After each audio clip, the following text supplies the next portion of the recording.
Assalamualaikum warahmatullahi wabarakatuh. Perkenalkan, nama saya Zuliati Andini dari kelompok 1 kelas 3B pada mata kuliah Teori Belajar Bahasa.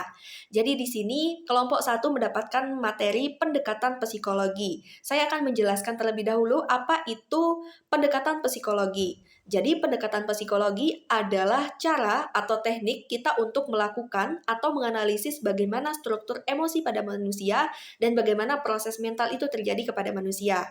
Nah, apabila dihubungkan dengan pembelajaran bahasa, pendekatan psikologis ini akan membahas mengenai faktor-faktor yang berhubungan dengan pembelajaran dan juga aspek-aspek yang berhubungan dengan proses linguistik dan juga proses psikologis.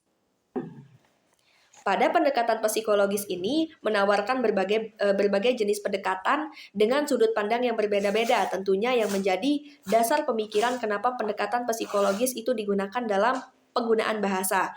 Yang pertama di sini saya akan menjelaskan mengenai pendekatan behavioristik, yaitu pendekatan yang berfokus pada hal-hal yang dapat diukur secara langsung dan menolak gagasan-gagasan yang tidak dapat dilihat atau tidak dapat diukur. Contohnya seperti pemikiran, tingkah laku, emosional, bagaimana kita berperilaku dan lain sebagainya, atau hal-hal yang tidak dapat diukur secara langsung atau tidak dapat diukur secara nyata gitu. Nah, jadi pada pendekatan ini menekankan bahwa tingkah laku dapat dipelajari melalui lingkungan, melalui proses pembelajaran.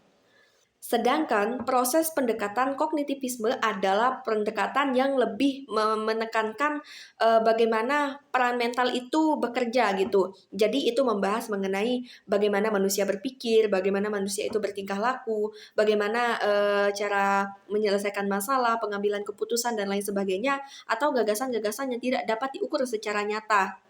Jadi, aliran ini muncul atau pendekatan ini muncul untuk memberikan reaksi kepada pendekatan behaviorisme yang dianggap tidak mementingkan peran mental dan pikiran. Jadi, pada pendekatan ini menekankan bahwa manusia itu tidak hanya belajar dari hasil lingkungannya saja gitu, tetapi juga hasil dari pemrosesan informasi. Dan otak manusia itu dipercaya sebagai hasil pemrosesan informasi atau sebagai pemroses informasi. Nah, itu tadi pemaparan singkat mengenai materi pendekatan psikologi dan juga dua jenis dari pendekatan psikologi tersebut, yaitu pendekatan behaviorisme dan juga pendekatan kognitivisme. Sekian dan terima kasih. Wassalamualaikum warahmatullahi wabarakatuh.